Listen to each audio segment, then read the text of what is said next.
Sindroma Down adalah suatu kumpulan gejala yang khas ditemukan pada anak dengan muka juga yang khas, di mana pada sindroma Down ini ditemukan juga kekurangan kecerdasan atau lebih dikenal dengan retardasi mental. Sindroma Down ini bukan suatu kutukan Tuhan, tetapi merupakan kelainan kromosom, di mana secara sitogenetik atau pemeriksaan laboratorium analisis kromosom ditemukan trisomi 21. Gejala apa saja yang ditemukan pada pasien-pasien atau anak-anak dengan sindroma Down? Pertama, kita bisa melihat mukanya yang khas, di mana jembatan antar alis mata ini atau jembatan hidung ini melebar. Kemudian matanya agak sipit, telinganya kecil atau ada kelainan bentuk di telinga dan agak rendah. Di samping itu kita lihat bahwa kepalanya di bagian belakang itu datar. Selain kepala yang kita lihat dan muka yang khas tadi, kita bisa menemukan adanya kelainan pada tangannya, di mana pada tangan, jari-jari tangannya ini kadang-kadang pendek-pendek, yang kelingking itu agak melengkung, dan pada garis tangannya terdapat garis simean, suatu garis lurus. Kalau kita kan bercabang-cabang, tetapi ini merupakan suatu garis lurus.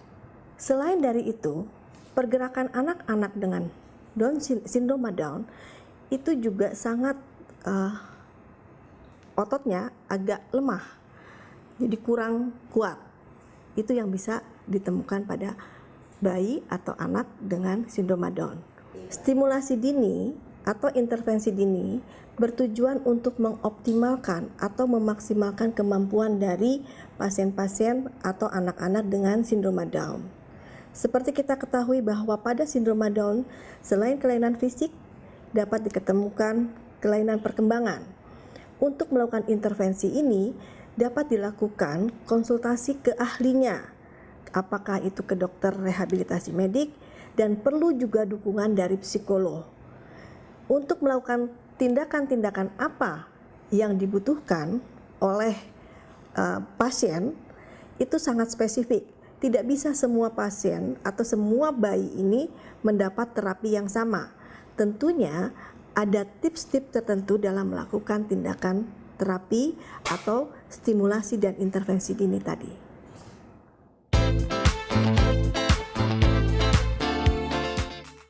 Assalamualaikum warahmatullahi wabarakatuh.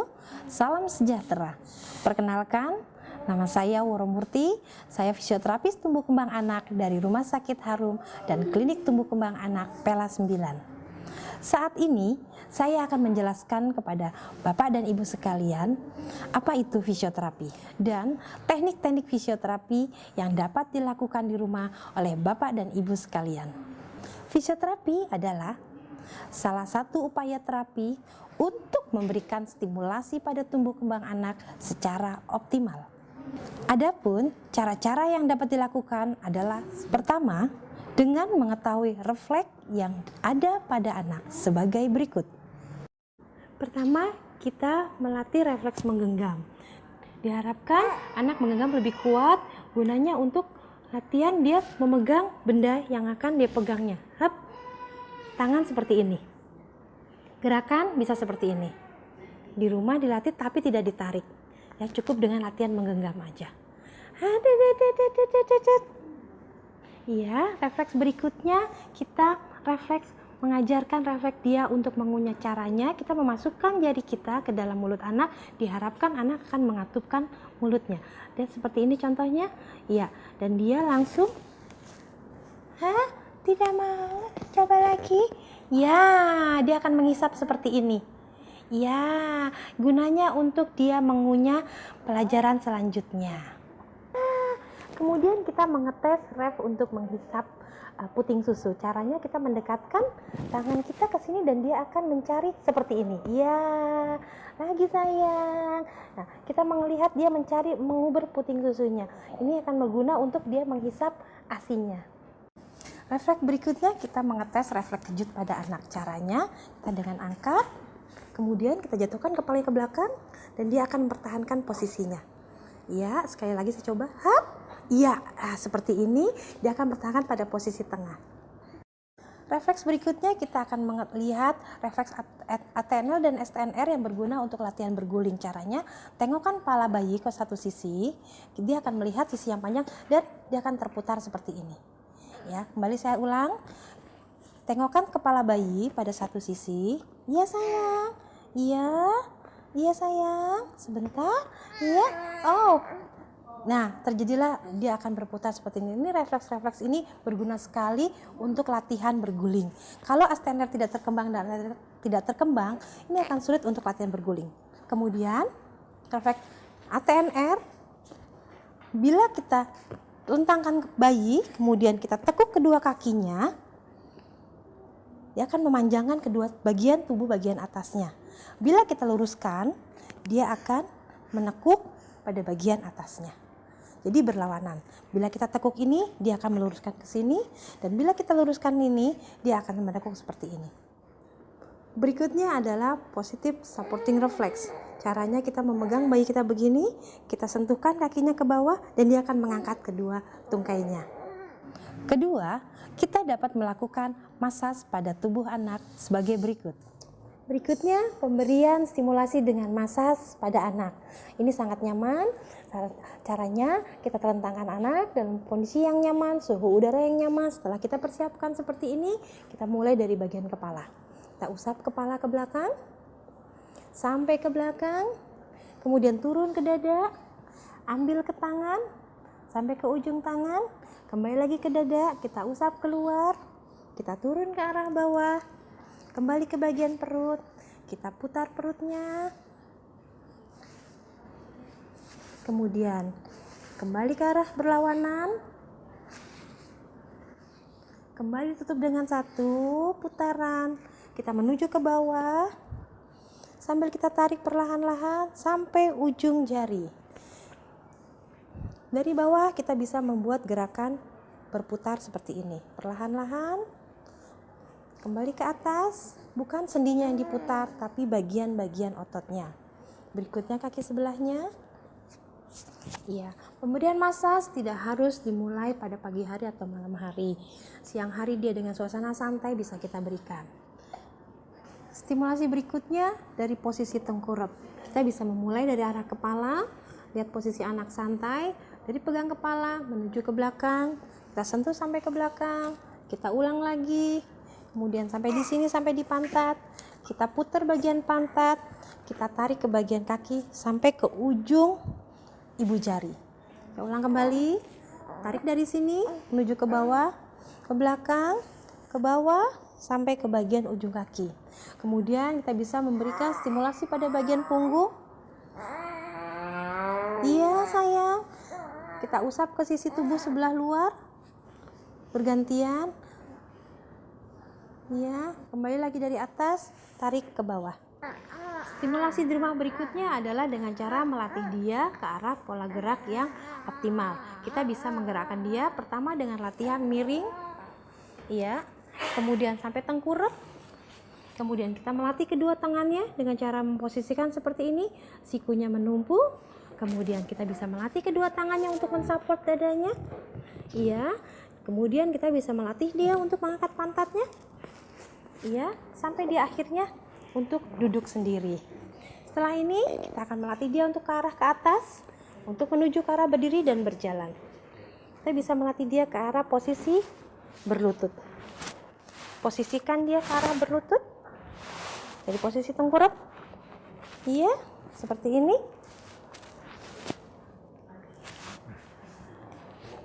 Kemudian dia berdiri dan akhirnya kita melatih dia dalam posisi tegak seperti ini. Demikian bentuk-bentuk latihan fisioterapi yang sudah saya sampaikan. Semoga dapat bermanfaat dan dapat diterapkan di rumah.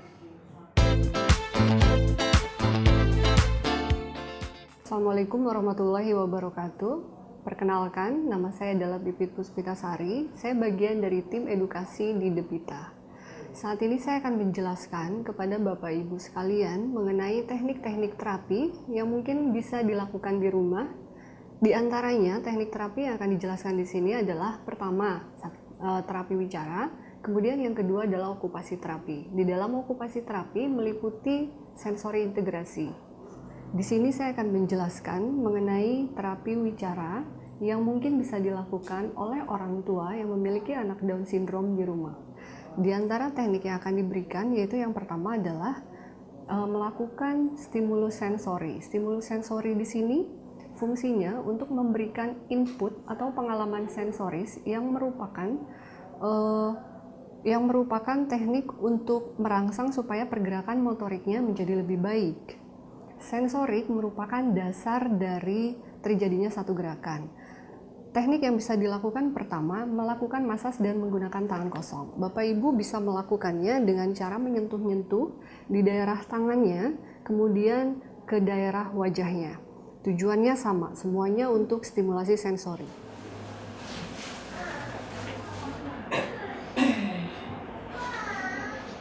Yuk. 1. Yang kedua, kemudian melakukan sentuhan yang sama, teknik yang sama, tetapi menggunakan tekstur yang berbeda. Dalam hal ini kami menggunakan bantal sensori. Bantal sensori mempunyai tekstur yang berbeda sehingga memberikan pengalaman yang berbeda kepada kemampuan sensori anak. Kita pinjam pipinya, senyum dulu.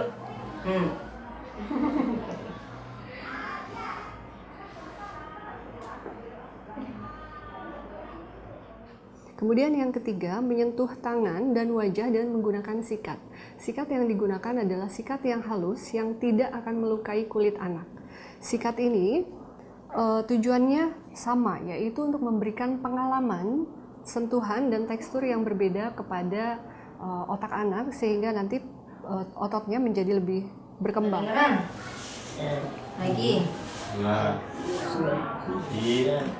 Pintar. Yang keempat yaitu menyentuh tangan dan muka dengan vibrator. Tujuannya pun sama, yaitu untuk memberikan pengalaman, sentuhan dan tekstur yang berbeda kepada otak anak sehingga nanti ototnya menjadi lebih berkembang. Pinjam pipinya, senyum dulu.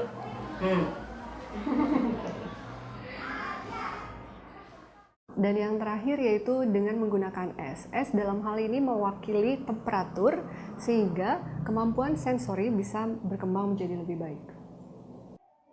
Siap. Dingin. Dingin. Dingin. Bawahnya. Pipi. Satu lagi. Pada bagian ini, saya akan menjelaskan mengenai masas pada area wajah. Pada anak-anak Down syndrome, tidak jarang mengalami hipotonus atau kelemahan pada pergerakan otot-ototnya, pada kekuatan otot-ototnya. Masas yang akan dilakukan pada wajah kali ini yaitu menyentuh di area pipi, kemudian di samping hidung, selanjutnya di atas dagu, dan di atas bibir atas.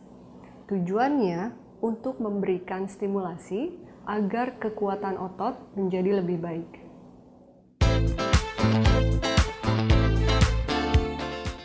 Pada bagian berikutnya, teknik yang dilakukan adalah untuk memberikan stimulasi dan penguatan pada otot-otot mulut bagian dalam.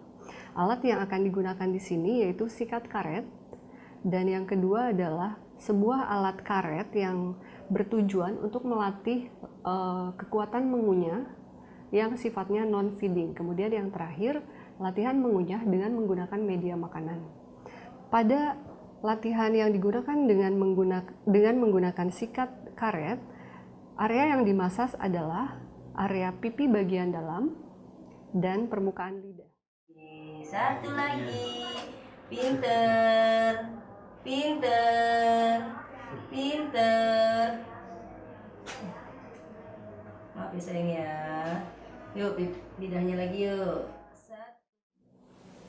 Kemudian dengan menggunakan cewicu atau alat karet yang bisa digunakan untuk latihan mengunyah, alat tersebut diletakkan pada bagian geraham paling belakang dan merangsang supaya si anak melakukan aktivitas mengunyah, menggigit alat karet tersebut.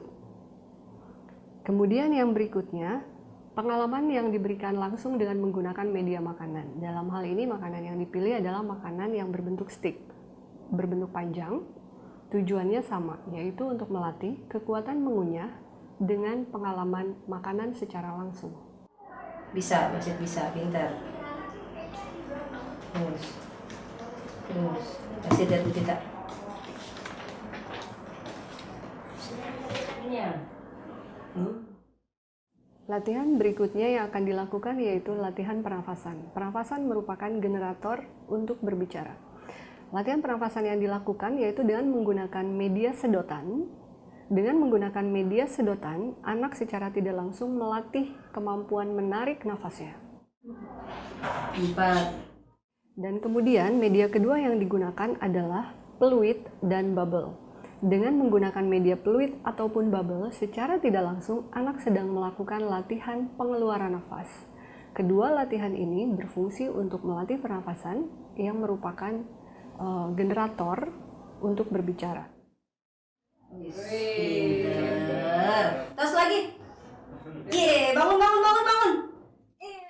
Latihan berikutnya yang akan dilakukan adalah latihan pemahaman bahasa. Bahasa merupakan aspek yang penting dalam berkomunikasi.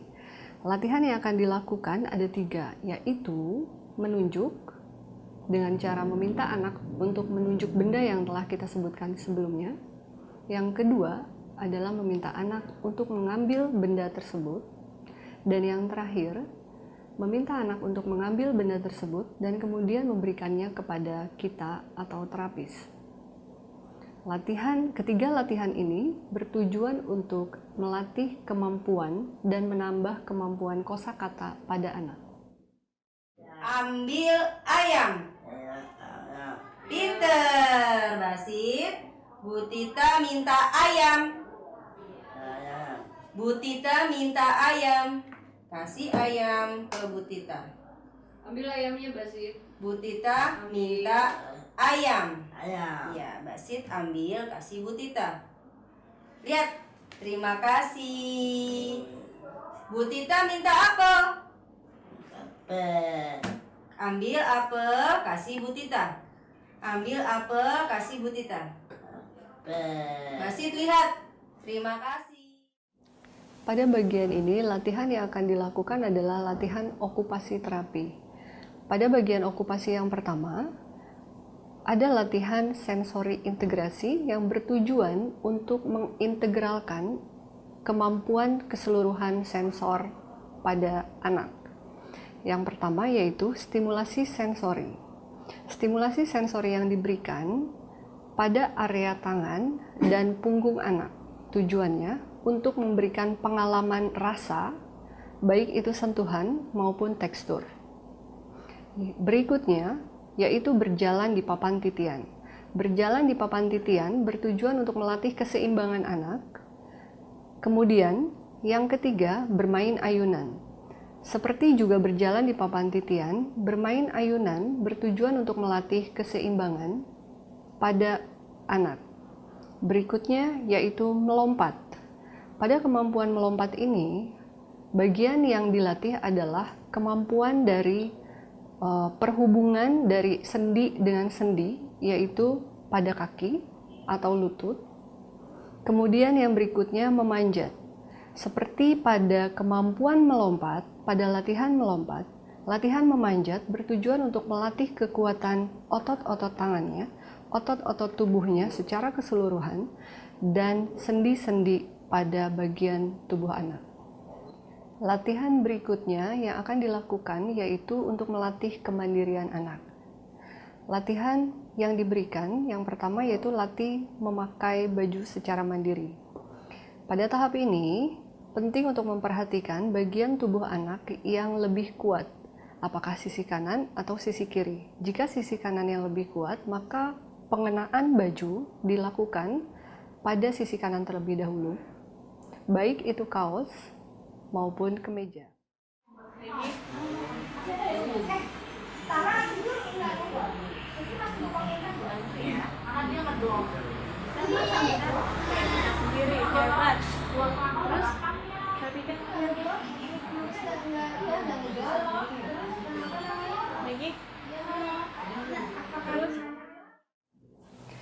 Yang berikutnya yaitu mengenakan celana. Pada bagian ini, Jika anak belum mampu mengenakannya dengan cara berdiri, maka bisa dilakukan dengan cara duduk terlebih dahulu. Pada posisi duduk ini, anak diarahkan untuk mengenakan celana dengan menggunakan kaki sebelah kanan atau kiri, mana yang lebih kuat.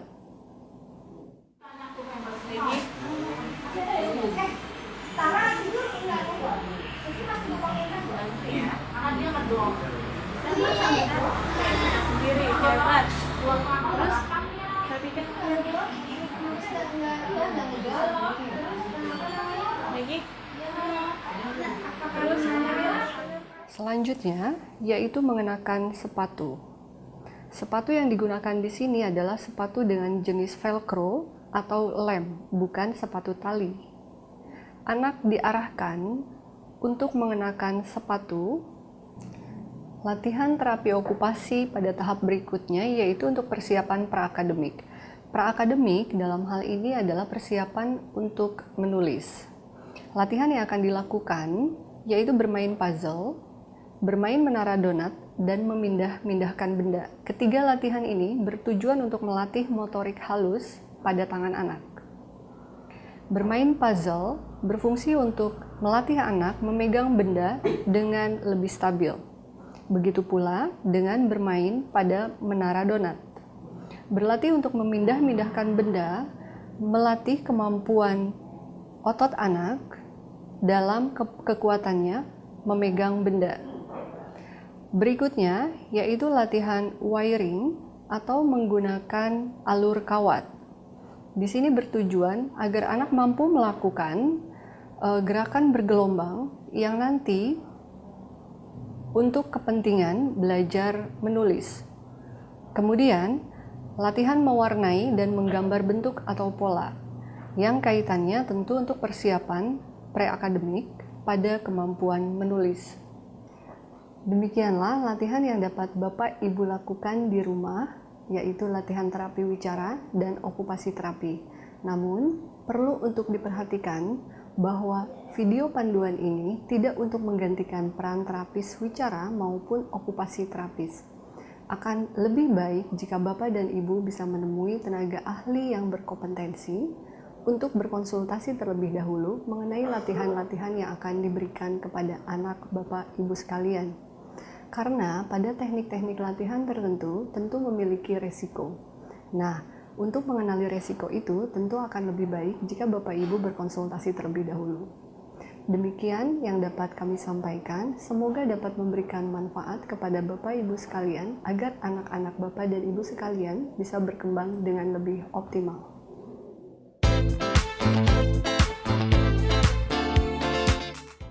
Untuk terapi perilaku sendiri, ini adalah metode yang digunakan untuk mengubah satu perilaku, sehingga diharapkan anak-anak ini dapat mengikuti norma-norma atau perilaku yang ada di masyarakat.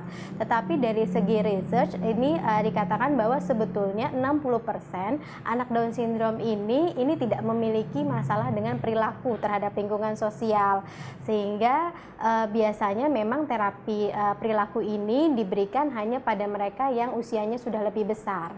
Nah, cara-cara untuk pemberian terapi perilaku ini memang perlu proses. Yang pertama sih, yang paling penting adalah bersikap konsisten terhadap aturan. Misalnya saja orang tua ingin mengajarkan cara membuang sampah. Ini kan normatifnya membuang sampah di tempat sampah. Nah, orang tua harus bersikap konsisten untuk mengajarkan si anak ini bahwa buanglah sampah pada tempatnya dan diperlihatkan secara visual. Jadi ada alat peraganya yang membuat si anak itu paham bahwa membuang sampah ini ada tempatnya. Nah, kemudian kita harus juga mencoba untuk menghindari si anak ini dari masalah-masalah yang membuat dia frustrasi. Misalkan saja anak Down syndrome diberikan masalah atau tugas-tugas yang belum sesuai dengan kapasitasnya. Nah, biasanya anak-anak seperti ini akan muncul rasa marah dan kemudian biasanya akhirnya memukul-mukul diri sendiri. Nah, untuk menghindari hal-hal seperti itu, artinya lingkungan perlu untuk memberikan tugas-tugas yang sesuai dengan tahapan kemampuannya saat itu. Dalam hal fungsi perkembangan sosial, tentu saja seorang bayi atau anak dengan Down syndrome pada saat usia sekitar 1 atau 2 tahun, tentu saja kita harus memperkenalkan mereka, maksudnya membiarkan mereka untuk berjumpa dengan anak-anak lain, tentu saja di lingkungan keluarga. Jika anak ini sudah berusia 2 atau 3 tahun, sebaiknya mereka bermain atau bertemu dengan teman seusianya yang biasa disebut peer group. Karena pada usia sekitar 2-3 tahun ini, seorang anak dengan Down syndrome atau seorang anak normal pun memang memerlukan teman seusianya. Jadi mereka mengenal bahwa ada anak lain selain dirinya, sehingga mereka mulai bersosialisasi dan bermain, berusaha berbagi dengan teman seusianya. Berikan senyum terindah, raihlah cita-cita, pantang menyerah, karena kita yakin kita ada, kita bisa, kita bisa. Dunia mendoakan kita, berikan senyum terindah, raihlah cita-cita, pantang menyerah, karena kita yakin kita ada. Dunia mendoakan kita, berikan senyum terindah, raihlah cita-cita, pantang menyerah, karena kita yakin kita ada, kita bisa, kita bisa.